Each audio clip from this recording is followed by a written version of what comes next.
Hey guys, and welcome back to the JTO channel, and this is your match review of let's just say both of the games that were played today. Obviously, I was planning to make a review straight away after Spain against Switzerland, which I normally do in these knockout stages. After one game, I make a review about it, watch the other game, make a review about it. But because the Spanish game went all the way to penalties, the penalty shootout was shocking.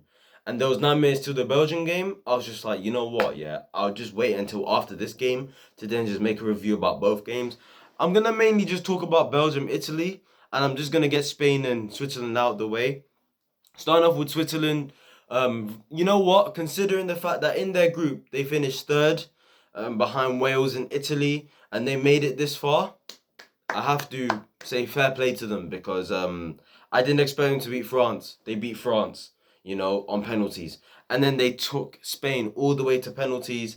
Obviously, they lost it on pens, but hey, they'll be proud. I'm not gonna lie, Xhaka was actually good against France, and it's a game that team spirit and that. So you know what, fair play to the guy.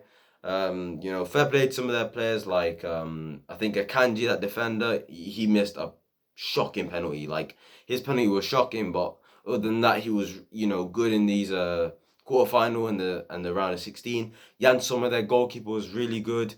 Shaqiri tried, and Bolo, he's had a good tournament. Seferovic, 3 goals this tournament. Fair play to him. So fair play to some of their players. You know what I'm saying? They tried, wasn't enough on penalties. Spain, on the other hand, their one problem is they don't have a proper striker. Like Morata will, from time to time, maybe give you something, but it's not enough.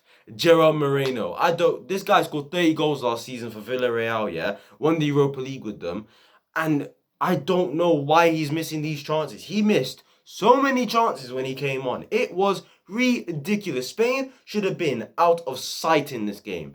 Yeah, they have the ball, fair enough. Yeah, tiki-taka, they know what they're doing with it. They barely lose it. Fair play. But you've got to kill the team off, and they don't do that enough for me. So it's going to be interesting if they can take their chances against Italy, who, by the way, at the back are unbelievable.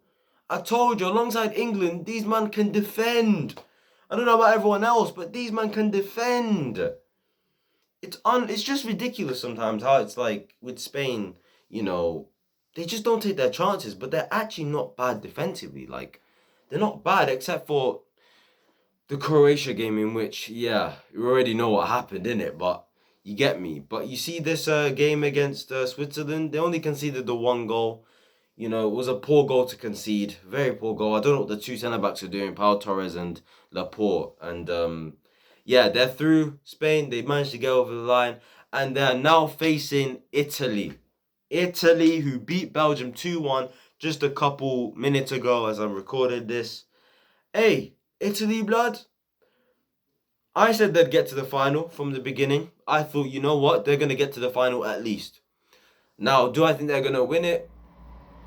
I don't know. It just depends on England for me. If England get to the final, it's at Wembley, Italy v England, for example. You know, because of the atmosphere, I might back England more to actually win it. But Italy are an unbelievable side. Like, honestly, one thing I was worried about them going into this tournament, I think, was maybe their sort of lack of pace. But at the same time, I did counter that by saying, these men are so well drilled. Every player knows what they're doing in terms of the press, when to hold back. The centre-backs of Chiellini, Bonucci, when to step up and go for the ball, when to step back, let them come at you and maybe get the block off. A cross comes in, they know where to head it, when to they're so experienced up here. And it's like, the thing is with football, it's all about not your feet. Your feet are just your tools at the end of the day. They're just a bonus they're sort of like the ingredients you need. Your legs are literally your ingredients you need to do what you want to do. Because football is about what you think in your mind, the vision you see. It's about your eyes and your brain, just being so intelligent with it. And for me, players like Bonucci, Chiellini, Jorginho, Verratti in that midfield with Barella. Oh my God, can you name me a better midfield left in this tournament than that? You cannot. No, you can't. I'll answer that for you. You can't name me a better midfield right now. Jorginho has been unbelievable.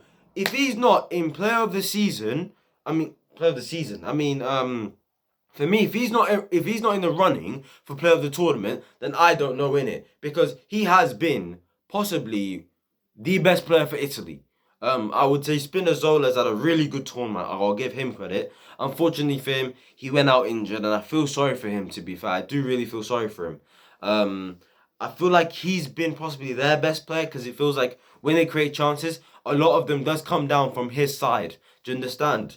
It sort of feels like he's been a good player. Verratti, ever since he's come back, he's been unbelievable. You know, Locatelli's been good, but I just feel like Jorginho is the symbol of that team. I remember after the last game, the first game Verratti played against Wales. I remember people saying there was this debate over who's going to be in the midfield in the Italian media, and the Italian media didn't mention Jorginho once. It was just between Locatelli, Verratti, and Barella who was going to get it because they know Jorginho is the symbol of this Italian team. What's his name? Dimarzio said it. I think he's an Italian journalist. He said Jorginho is the symbol of this team. He's a dictator. He's pulling the strings, and people just don't want to understand that. He's a baller. He's somebody I criticized. I would say this time last year. This time last year, I was on his neck quite a bit. I didn't want to. I'd like to say I kind of did have an agenda against him, and then like it just feels like ever since I've got Twitter, because obviously this year I downloaded Twitter.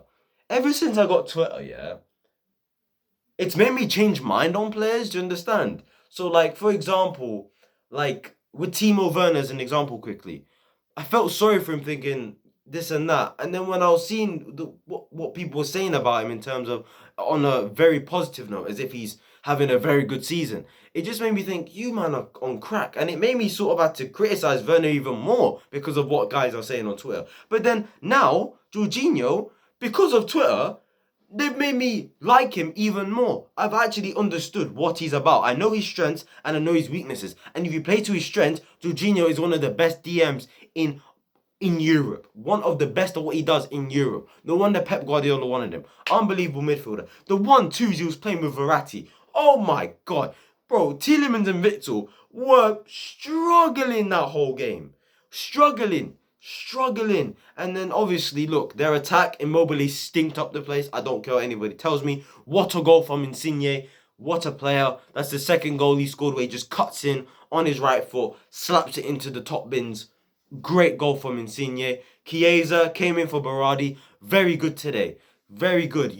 Put in the work to challenge Torgan Hazard and Vertonghen today. Very, when he gets on the ball, he's so direct. Looks to take on players. Looks to shoot. Looks to find the next player going forward. Such a direct player.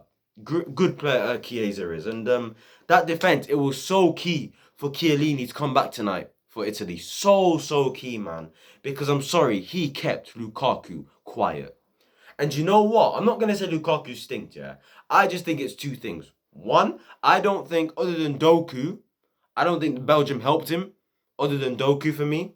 And then, two, I just think that defense of Chiellini Bonucci was just ridiculous on him. I thought the first couple minutes, Lukaku was having the better of them. But as time went on, they got used to him and they just dealt with him. So I gotta say, fair play to them. De Bruyne, sorry, he dropped a clanger. He dropped a stinker today. I'm not gonna say he had a stinky tournament because you know what? He played well in the last game until he went off. And he actually played well in the previous two games to that in the group stages. So I'm not going to say he stunk up this tournament. No, I'm just saying he stinked today. And today he wasn't great. And when De Bruyne is not playing great, all this guy does is get the ball and spam crosses or spam balls in. Honestly, I'm sorry.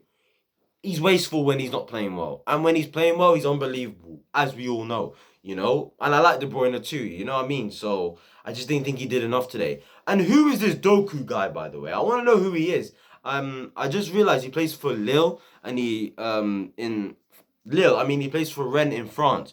Oi, very direct player. What I was saying about Chiesa, very direct player Doku is. Every time he's on the ball, he's looking to take on players, get past players, try and get a goal, find his teammates. He's just so direct with it. So, fair play to him. He was their best player today. And yeah, Italy win. They get it over the line. They know how to defend. They know how to attack. They've got structure to them. Great defense. great goalkeeper, experience, young players, brilliant midfield. Honestly, I think they've got the tools to win this tournament. After beating Belgium, I think they're gonna. I think they're gonna win it. I think they might win it. I don't know.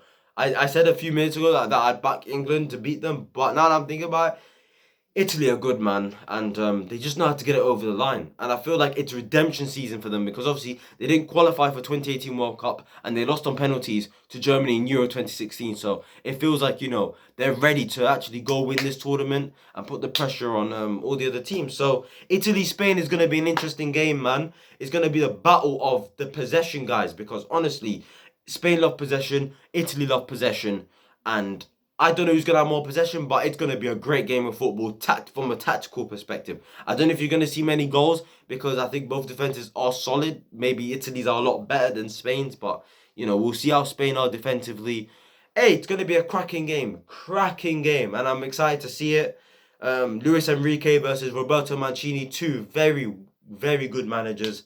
And yeah, guys, tell me in the comments below who you think is going to win that game. Obviously, I did talk about Italy, Belgium a lot more than Spain, Switzerland because I felt like there was a lot more to say on Italy versus Belgium than Spain versus Switzerland. Spain need to sort out their attacking talent, man. They need to sort out their attacking ways and, put the ball in that back of the net.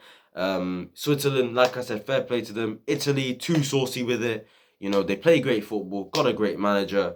I feel sorry for Spinazzola though, but Jorginho's pulling the strings alongside Verratti and Barella. Good goal from him, by the way. And Belgium, this golden generation. This golden generation of Belgium. Who knows if they're gonna ever win a trophy for their nation.